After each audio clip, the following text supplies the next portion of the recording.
Hello everyone and welcome back to this channel. In this simple video, I'm gonna show you how to create transparent watermark using CapCut apps.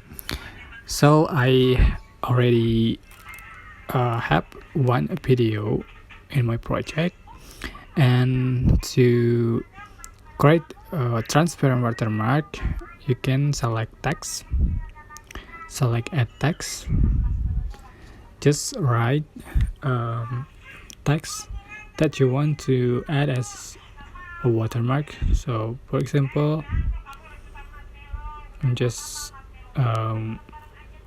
write watermark, and here you are just going to adjust for the opacity.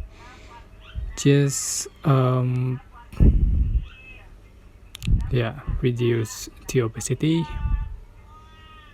till you find perfect, and then click check mark. So as you can see, it's like watermark.